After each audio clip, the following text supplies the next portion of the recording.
창세기 20장 1절부터 18절까지 말씀인데요, 그 중에서 1절부터 8절까지만 함께 우리 교독하도록 하겠습니다.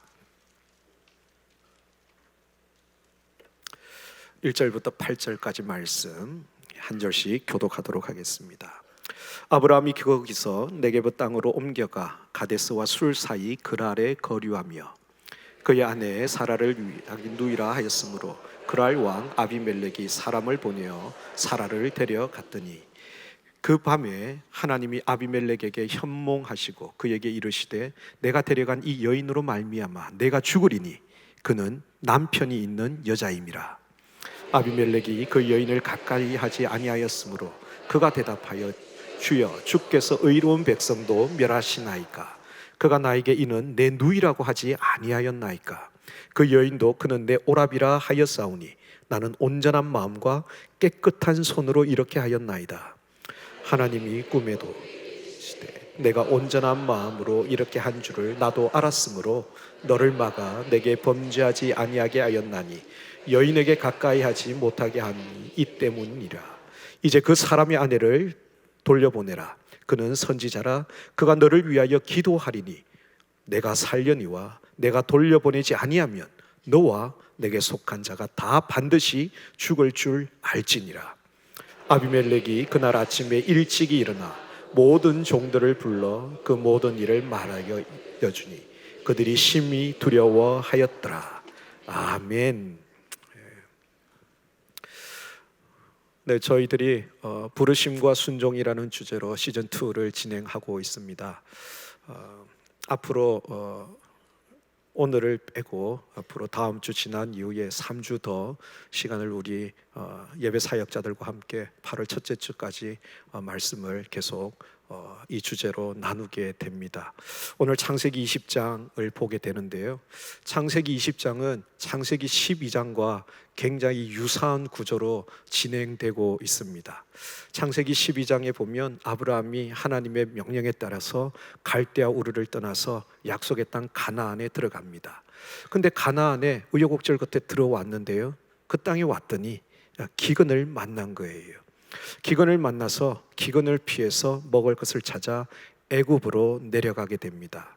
근데 애굽에 내려가서 그곳에 가니 바로라는 왕이 있어요. 그 왕이 혹시라도 자기 아내 사라를 취하고자 자기를 죽일 것 같은 거예요. 그래서 바로에게 아내를 누이라고 속입니다. 그리고 많은 재물을 얻게 되었어요. 근데 그날 밤 하나님께서 바로의 꿈에 나타나시는 거죠. 그리고 바로를 책망합니다. 바로는 엉뚱하게 당한 거죠. 그런 상태에서 다시 사라를 돌려주는 그런 일들이 창세기 12장에 나오고 있습니다.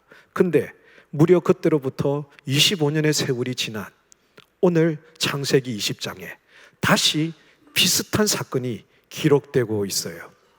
참 놀라운 일입니다. 여전히 그때와 비슷한 상황이에요. 아브라함이 그랄 땅으로 네게브 지역으로 이동을 하게 됩니다. 그 네게브 지역은 이스라엘 지형에서 좀 남쪽 지역에 해당해요. 근데 그 지역은 블레셋의 영토입니다. 블레셋 족속이 사는 지역이에요. 그 그랄 지역으로 들어간 거예요. 근데 그 지역에 아비멜렉 왕이 있었는데 그 왕에게 가서 아내를 또 누이라고 속이게 됩니다. 그리고 아내를 내어주게 되는 거죠. 근데 또 똑같이 하나님께서 그랄 왕 아비멜렉에 나타나서 혼을 냅니다. 그리고 다시 아내를 돌려받게 되는 이 같은 사건이 똑같이 일어나고 있어요. 한 번도 아니고 똑같이 비슷한 일이 두 번이나 반복되고 있는 거예요. 근데 놀라운 것은 이 사건을 통해서 하나님이 우리에게 말씀하고 보여주시고자 하는 것이 있기 때문이에요.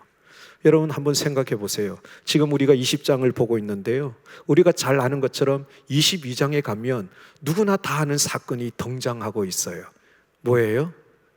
아브라함이 100세 때 얻은 아들 독자 이삭을 하나님 앞에 번제로 바치는 사건. 아브라함 이야기의 하이라이트와 같은 아주 대표되는 멋진 장면이 이제 곧 기다리고 있어요. 근데 하필이면 그 앞에 25년 전에 있었던 것 같은 똑같은 수치스럽고 굴욕적인 이야기를 굳이 이곳에 넣어서 모양 빠지게 아브라함을 이렇게 만드냔 말이죠.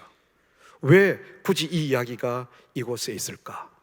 우리는 이 이야기를 보면서 정말 뜻밖의 한 가지 중요한 사실을 발견하게 될 거예요. 오늘 그것을 우리가 함께 나누고 함께 기도하는 그런 시간을 가지고자 합니다. 그랄 왕 아비멜렉이라는 사람이 등장하는데요, 우리 성경에 아비멜렉이라는 말이 자주 등장을 하고 있습니다. 근데요, 이 아비멜렉의 뜻은 무엇이냐면 내 아버지는 왕이다 라는 뜻이에요. 아비멜렉, 내 아버지는 왕이다 라는 뜻이에요. 이 아비멜렉이 성경 곳곳에 자주 등장합니다. 근데 우리가 오해하지 말아야 될 것은 이 아비멜렉은 사람의 이름이 아닙니다. 아비멜렉은 내 아버지는 왕이다 라는 뜻의 블레셋 왕의 호칭입니다. 블레셋 왕의 호칭이에요. 예를 들면 애굽, 이집트 왕의 호칭은 뭐죠? 파라오, 우리 성경에 바로라고 하는 거죠. 이런 것처럼 블레셋 왕의 호칭이 아비멜렉이라는 거예요. 몽골 왕의 이름은, 호칭은 칸이었죠. 칸. 이런 것처럼 똑같은 아비멜렉이라는 호칭을 사용하고 있어서 그 호칭을 사용하다 보니까 아브라함 시대도 아비멜렉이 나오고 갑자기 다윗 시대도 아비멜렉이 나오고 막 그렇게 하는 거예요. 블레셋 왕의 칭호, 호칭, 그것이 바로 아비멜렉이다. 이렇게 이해하시고 넘어가면 좋겠어요. 그러면 왜 아브라함이 똑같이 그랄 왕 아비멜렉에게로, 네겝의 지역으로 이동하게 되었는가? 왜 그곳에 가서 아내를 누이라고 속이게 되었는가? 이걸 우리가 좀 보려고 하는데요, 그것을 이해하기 위해서는 바로 그 앞에 창세기 20장 앞에 사건으로 가면 좀 짐작이 됩니다. 창세기 20장 바로 앞에 사건은 여러분이 잘 아는 소돔과 고모라의 사건이 나와요. 소돔과 고모라의 사건, 우리가 잘 알잖아요. 죄악이 관영한 땅이었어요. 하나님께서 직접 그것을 둘러보고 천사들과 함께 심판하시기 위해서 오셨던, 그리고 전무후무하게 하늘로부터 유황불이 내려서 그 지역을 완전히 심판해버린 전무후무한 사건이 일어나는 것이 바로 소돔과 고모라에 심판하는 사건이에요. 이 사건이 20장 앞에 등장하고요, 거기서 구원받은 사람이 조카 롯이라는 것, 그 이야기가 등장하고 있습니다. 그런데요, 생각해 보세요. 아브라함이 주로 하는 사업이 뭡니까? 목축업입니다. 양을 기르고요, 염소를 기르고요, 소와 낙타, 나귀, 이런 짐승을 키우는 일을 하고 있는 거예요. 유목민입니다. 유목민의 특징은 좋은 물과 풀을 찾아 다니는 거예요. 그래야 재산이 유지가 됩니다. 근데 소돔과 고모라 지역에 하나님의 심판이 있어요. 어떤 심판이요? 유황불로 심판이 일어났던 거예요.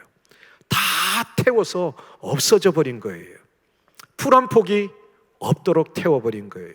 여러분, 가끔 우리가 겨울에 강원도 지역이나 이런 곳에 산불을 뉴스로 듣지 않습니까?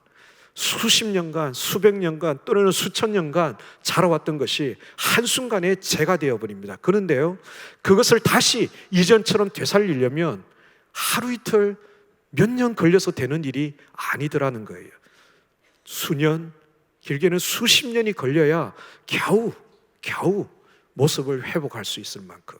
그런데 그냥 난 산불이 아니라요, 하나님께서 심판으로 멸망시킨 거예요.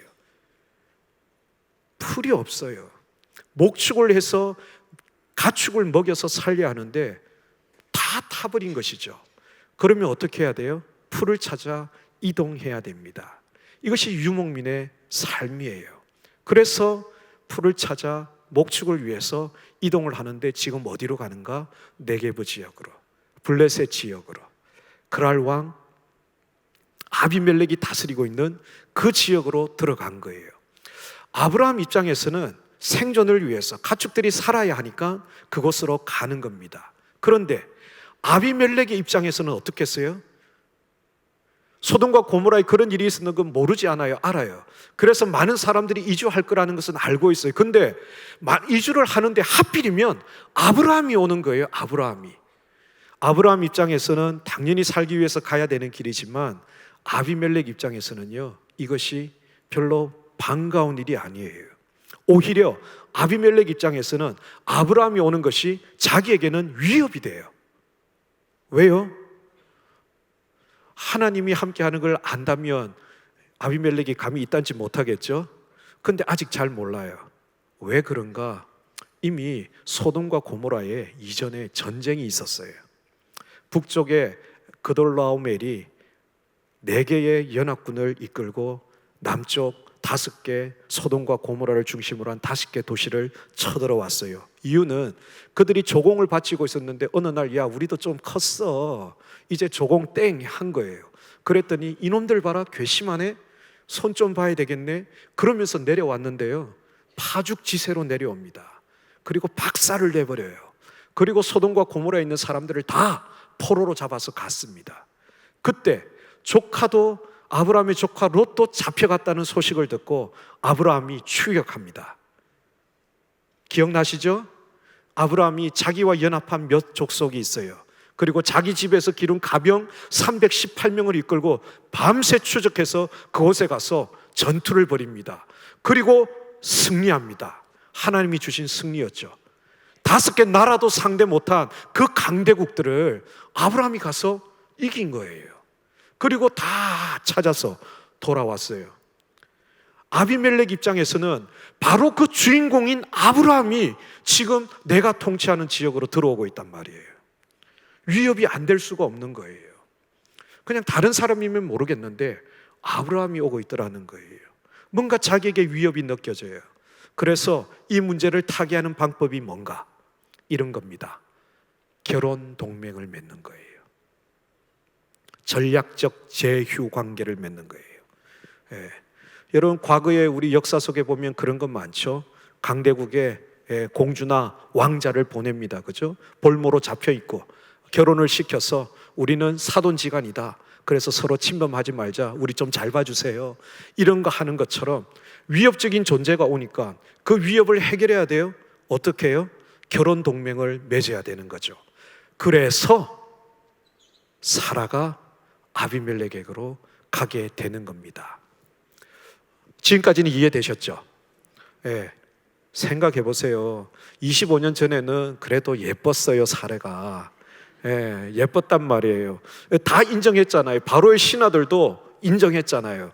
아브라함도 자기 아내가 예뻤다는 걸 인정합니다. 당신 너무 예뻐서 데려가면서 나 죽일 것 같아, 그러니까 누이로 하자, 이거였잖아요.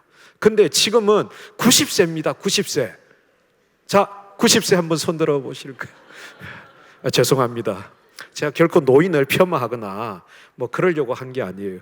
정략 결혼을 하는 것은 나이와 상관이 없다는 거예요. 우리가 사돈지간을 맺어서 우리 서로 위협적인 존재가 아니라 우리 가족 되지 않았습니까? 이제 좀 친하게 지냅시다, 이걸 지금 하기 위해서 한 거예요. 아비멜렉이 눈이 삐었습니까? 90세 된 할머니를 아내로 맞이하기에. 그게 이유가 아닌 거예요. 여러분, 그런데 아브라함이 25년 전에 자기가 뭔 모를 때, 처음일 때, 그때 했던 일을 지금도 어떻게 똑같이 이렇게 하고 있는가? 여러분, 이것이 어떻게 보면 아브라함의 연약함이에요. 그때 이후로 25년 동안 이 아브라함은 믿음의 훈련을 받습니다. 하나님 앞에서 정말 아름답게 훈련받았어요. 소돔과 고모라에서 승리를 한 이후에 그가 돌아올 때 어떻게 했습니까? 소돔 왕이 맞이하면서 얘기했어요. 야, 그래, 너 수고했다. 물건은 네가 다 가지고 사람만 나한테 돌려보내라. 그랬더니 아브라함이 뭐라고 얘기합니까? 소돔 왕이 양보해서 나로 치부하였다는 소리 듣지 않겠다는 거죠. 무슨 말입니까? 나를 부자 되게 하는 것은 네가 양보해서 내가 부자 되는 게 아니야. 나를 부자 되게 하시는 이는 하나님이야. 멋지게 보여주면서 그 모든 것을 다 내어주었던 사람, 그 사람이 아브라함이에요. 얼마나 믿음의 조상다운 아름다운 믿음의 성장을 이루어가며 왔습니까? 근데 이와 같은 상황이 오니까 똑같은 일을 반복하더라는 거예요. 제가 말씀을 전할 때마다 이 부분만 나오면 특별히 제가 많이 강조합니다. 이미 이전에 설교 중에도 제가 강조했어요. 변하지 않는 마인드. 우리가 신앙생활을 오래 해요. 호산나 교회에서요, 양육훈련 받고요, 제자훈련도 받고요, 사역훈련도 받고요, 순장님으로 섬겨요. 이곳에서 집사, 권사, 장로, 직분도 얻고 심지어는 목사님이 되기도 해요. 사모님도 되고요. 그런데 특정한 일만 만나면 그때나 지금이나 변화가 없어요.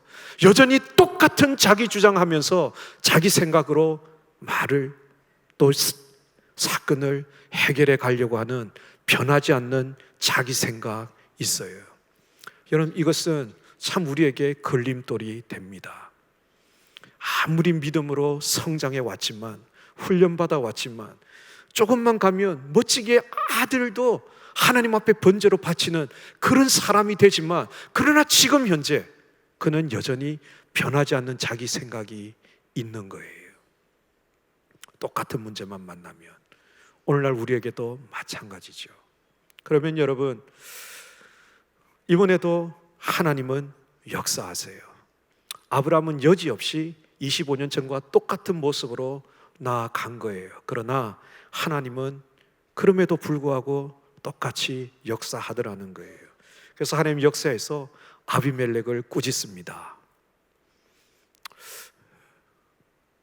여러분, 만약 여러분이 아비멜렉이라면 어떤 기분이 드시겠어요? 내가 뭐 잘못했는데? 이거죠. 아니, 내가 오라고 했어요. 지가 왔잖아요. 그리고 뭔가 좀 위협이 되네요. 그래서 좋은 의미로 동맹을 맺었잖아요. 자기도 아내라 그러고요, 이 여자도 나한테 오라비다 그랬단 말이에요. 내가 뭘 잘못했냐 이거죠. 아비멜렉 입장에서는 어마어마하게 억울한 일이에요. 근데요, 잘못하지도 않았는데 하나님이 그에게 뭐라고 얘기하는 줄 아세요? 너 돌려보내지 않으면 너 죽어. 너뿐만 아니라 다 죽어 라고 얘기하는 거예요. 이런 협박을. 그러니까 아비멜렉이 항변하는 거죠. 난 몰랐잖아요. 내가 뭘 잘못했습니까? 아비멜렉 입장에서 충분히 할 수 있는 이야기죠. 5절 말씀에 기록되어져 있어요. 뭐라고 그가 얘기합니까? 그가 나에게 이는 내 누이라고 하지 아니하였나이까? 그 여인도 그는 내 오라비라 하였사오니 나는 온전한 마음과 깨끗한 손으로 이렇게 했습니다. 나는 잘못 없어요. 왜 내가 이런 얘기를 들어야 합니까? 내가 왜 죽어야 합니까? 이걸 얘기하는 거죠. 그런데 하나님의 대답은 그가 살 수 있는 길이 있다라는 거예요. 근데 그 길이 너무 웃겨요. 뭐냐면 아브라함이 기도해야 네가 산다라고 얘기하는 거예요. 여러분, 6절과 7절 말씀인데 우리 다 같이 한 목소리로 한번 읽어보도록 하겠습니다. 6절 7절. 하나님이 꿈에 또 그에게 이르시되 내가 온전한 마음으로 이렇게 한 줄을 나도 알았으므로 너를 막아 내게 범죄하지 아니하게 하였나니 여인에게 가까이 하지 못하게 함이 이 때문이라. 이제 그 사람의 아내를 돌려보내라. 그는 선지자라. 그가 너를 위하여 기도하리니 내가 살려니와 내가 돌려보내지 아니하면 너와 내게 속한 자가 다 반드시 죽을 줄 알지니. 여러분, 뭐라고 얘기하면 그가 너를 위하여 뭐 하리니? 기도하리니 내가 어떻게 된다? 살겠다. 근데 돌려보내지 않으면 어떻게 된다? 너도 죽고 내게 속한 사람 다 죽는다. 어마어마한 협박인 거죠. 여러분, 아브라함이 아비멜렉을 위해서 기도해야 아비멜렉이 살 수 있다라고 얘기합니다. 기도해야. 누가요? 누가요? 아브라함이. 사고는 아브라함이 쳤어요. 근데 아브라함이 기도해야 산다. 이게 논리적입니까? 비논리적입니까? 이치에 맞지 않아요. 근데 하나님은 그렇게 얘기하는 거예요. 이 무슨 병 주고 약 주고입니까? 근데 하나님은 너무나 단호하신 거예요. 도대체 아브라함이 뭐길래? 아브라함이 누구길래? 그가 기도하면 살 수 있고 그렇지 않으면 죽는다. 어떻게 그 사람의 생사 열탈권을 쥐고 있냐 이 말이에요. 도대체 아브라함이 누구길래 이와 같은 일이 일어날 수 있는가? 여러분, 오늘 우리가 발견해야 될 중요한 점이 바로 여기에 있어요. 저는요, 이 말씀을 보기 전에요, 지금까지 한 번도 많은 목사님들이 아브라함이 이런 사람이라는 걸 얘기해 주신 적이 없었던 것 같아요. 아브라함 하면요, 믿음의 조상이다, 정말 갈 바를 알지 못하고 떠났다, 하나님이 그에게 내게 복을 주고 너로 큰 민족을 이루게 하고 너는 복의 근원이 될 거다, 복이 될 거다, 내가 모든 민족의 아버지가 될 거다, 그래서 믿음의 조상, 이런 얘기는 들어봤는데 이 얘기는 정말 못 들어봤어요. 근데 하나님은 아브라함을 누구라고 소개하고 있느냐? 우리가 아는 믿음의 조상, 이렇게 소개하지 않더라고요. 여러분, 아브라함이 누구인 줄 아십니까? 아브라함의 신분이 어떤 사람인지 혹시 알고 있습니까? 하나님은 아브라함을 누구라고 얘기하는지, 어떻게 소개하는지, 하나님이 아브라함을 아비멜렉 앞에 이 사람은 바로 이런 사람이야 라고 소개할 때 어떻게 소개하고 있는지 여러분 혹시 아십니까? 어떻게 그가 기도하면 살고 그가 기도하지 않으면 죽게 될 것이라고. 도대체 아브라함의 신분이 뭐길래, 어떤 사람이길래, 누구길래? 그 중요한 말씀이 7절에 있습니다. 우리 함께 자막을 보면서 읽어볼까요? 이제 그 사람의 아내를 돌려보내라. 그는 선지자라. 아브라함이 누구라고요? 아브라함이 누구라고요? 여러분, 이런 말 들어보셨어요? 하나님이 하시는 말씀이에요. 하나님이 아비멜렉에게 아브라함이 누구인지를 가르쳐 주고 있습니다. 너 똑바로 들어, 똑바로 알아. 그는 선지자야. 그가 기도해야 네가 살 수 있다 라는 것을 얘기해 주고 있어요. 여러분, 아브라함이 선지자라고 얘기합니다. 그가 기도해야 살 수 있어요. 그가 기도해야 살아나고 그가 기도하지 않으면 죽는다라고 얘기하는 거예요. 아브라함이 선지자로서 기도한 것이 어디에 나오는가? 이미 창세기에 나오고 있어요. 우리가 너무나 잘 아는 이야기예요. 소돔과 고모라를 멸망시키러 갈 때 하나님 앞에 선 사람이 있었어요. 그것이 아브라함이었습니다. 여러분, 그 창세기 말씀을 보면 너무나 놀랍습니다. 하나님이 아브라함에게 자기의 계획을 알려줍니다. 그리고 하나님이 일부러 그곳에 있습니다. 감히 하나님이 사람 앞에 섰다는 말을 기록할 수 없기 때문에 아브라함이 여호와 앞에 섰다라고 기록하고 있습니다. 왜요? 엎드려 얘기하는 거예요.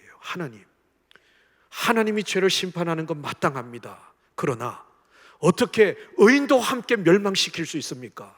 하나님 그럴 수 없지 않습니까? 그 땅에 의인 50이 있으면 그 의인 50이 있는데 함께 멸망시키겠습니까? 하나님 얘기합니다. 아니, 그 50으로 인하여 내가 멸망시키지 않겠다. 생각하니까 모자랄 것 같아. 그러니까 내 주여 죄송한데 거기서 한 5 빠지면 어떻겠습니까? 45. 그때 하나님 오케이. 그래도 불안해요. 30, 20, 10명. 하나님은 다 오케이 했어요. 기도했잖아요. 근데 그 의인 10명이 없어서 결국 심판을 받아요. 근데 여러분, 그곳에서 구원받은 사람이 있어요. 누군지 아십니까? 아브라함의 조카 롯입니다. 근데 그 롯이 왜 구원을 받았는가? 창세기 19장 29절은 기록하고 있어요. 아브라함이 하나님이 그 지역의 성을 멸하실 때, 곧 롯이 거주하는 성을 엎으실 때에 하나님이 누구를 생각하사? 아브라함을 생각하사 롯을 그 엎으시는 중에서 내보내었더라. 롯이 왜 구원을 받았는가? 하나님이 아브라함을 생각했다는 거예요. 여기서 생각하다라는 말이 어떤 말이냐면 조각하다라는 말이에요. 조각하는 것. 이사야 49장에 나오지 않습니까? 너를 그의 손바닥에 새기사 결코 잊지 않으시리라.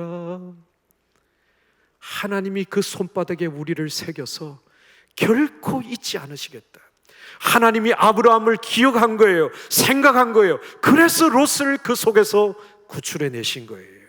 여러분, 아브라함을 향해서 그는 선지자라고 얘기합니다. 그가 기도해야 내가 살 수 있는 것.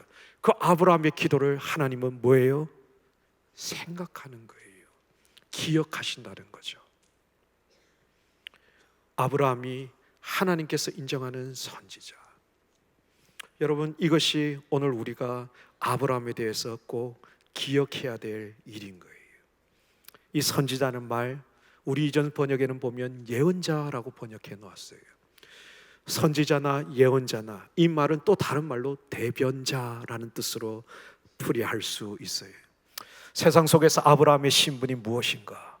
이 세상을 대변하고 있는, 중재하고 있는 선지자, 예언자라는 것을 얘기하고 있는 거예요. 여러분, 그 아브라함이 기도한다는 건 하나님 앞에 중재하고 있다라는 그런 뜻인 거예요. 이것이 바로 이 시대에 아브라함과 같이 이 시대의 영적 이스라엘로 살아가는 우리의 신분이기도 한 거예요. 하나님 우리를 어떻게 부르셨는가? 하나님 이 시대에 우리를 어떻게 부르셨는가? 아브라함은 그냥 이런 사람이니까 너희들은 쳐다만 봐, 그냥 알고만 있어라고 아브라함을 우리에게 소개하는 것이 아니라 너희들도 똑같은 아브라함의 자손임을 얘기해 주면서 우리도 영적 이스라엘로 이 신분 밖에 살아가라라고 우리에게 보여주고 있는 거예요. 2023년을 살아가는 이 시대 우리를 향해서 너희들의 신분이 무엇인가 하는 것을 말씀해 주고 있는 거예요. 여러분들이 누구인지를 자각하라는 거예요. 하나님 우리를 이렇게 부르셨다는 거예요. 베드로전서 2장 9절 말씀에 하나님이 우리를 어떻게 부르시고 있는가 말씀해 주고 있지 않습니까? 오직 너희는 택하신 족속이요 왕 같은 제사장들이요 거룩한 나라요 그의 소유된 백성이라고. 우리를 하나님 이렇게 불러주셨어요. 많은 영혼들을 하나님 앞에 인도해서 그 중재자로 살아가야 될 왕 같은 제사장들로 우리를 그렇게 불러주셨어요. 우리의 신분이 어떠한 신분인지 이미 하나님 우리에게 말씀해 주셨단 말이에요. 여러분, 이것이 우리의 거룩한 부르심입니다. 그러나 여러분, 이런 삶을 살아가는 현생 속에 여전히 우리의 현실은 우리가 왕이 아닌 거예요. 하나님이 아비멜렉에게 그는 선지자라 얘기하고 있어요. 그러나 아브라함의 현실은 여전히 그곳에서의 왕은 아비멜렉이에요. 여전히 그 지역의 통치자는 아비멜렉이에요. 여전히 아비멜렉이 권력자예요. 여러분, 그래서 10절과 11절에 아비멜렉과 아브라함의 대화에서 그것이 여지없이 드러납니다. 10절과 11절 우리 다 같이 한번 볼까요? 시작. 아비멜렉이 또 아브라함에게 이르되 내가 무슨 뜻으로 이렇게 하였느냐? 아브라함이 이르되 이곳에서는 하나님을 두려워함이 없으니 내 안으로 말미암아 사람들이 나를 죽일까 생각하였으며. 여러분 보세요. 아브라함이 대답합니다. 이곳에서는 하나님을 두려워함이 없다라는 거예요. 여러분, 하나님 우리를 왕같은 제사장들로 불렀어요. 그러나 이 세상은 하나님을 두려워하지 않는 세상이에요. 하나님께서 아비멜렉을 향해서 그는 선지자다, 그가 기도해야 네가 살 수 있다 라고 얘기하고 있지만 여전히 그 땅의 통치자는 아비멜렉인 거예요. 권력자는 아비멜렉이에요. 내 현실은 내가 통치자고 내가 권력자가 아닌 거예요. 내 마음대로 할 수 있는 세상이 아니더라는 거예요. 우리가 살아가는 이 세상도 마찬가지입니다. 왕같은 제사장으로 우리가 하나님 부름받고 우리가 이런 신분으로 이 땅 가운데 나가 주의 복음을 전하고 있지만 여전히 세상은 하나님을 두려워하지 않는 거예요. 하나님 두려워하지 않는데 하나도 우리를 두려워하겠습니까? 근데 여러분 기억하십시오. 그게 다가 아니라는 거예요. 세상의 권력, 세상의 권세, 그것이 다가 아니라는 것을 얘기하는 거예요. 아무리 그가 통치자고 권력자고 지금 현재 권력을 가지고 있다 하더라도, 그에게 힘이 있다 하더라도 기도하지 않으면, 아브라함이 기도하지 않으면 너는 죽어. 이것이 하나님이에요. 여전히 이 땅에 통치자들이 있어요. 이 세상이 만만하지 않습니다. 여전히 세상은 하나님 두려워하지 않아요. 우리보다 더 힘있고 능력이 있고 권력을 가지고 있어요. 그러나 그것이 다가 아니라는 거예요. 이 자리에 있는 호산나 교회 성도들이 기도하지 않으면 너희들은 죽는다라는 것을 얘기하고 있는 거예요. 아무리 그들이 권세가 있고 능력이 있더라도 하나님의 사람들이 기도하지 않으면 그것 다 쓸모없는 것이야. 그것을 오늘 얘기해 주고 있는 거예요. 여러분, 이제 여러분이 누구인지, 내가 누구인지를 자각하십시오. 내가 어떠한 존재인지를 자각하십시오. 여전히 통치자는 있어요. 여전히 권력자는 있어요. 여전히 힘센 능력자들은 있어요.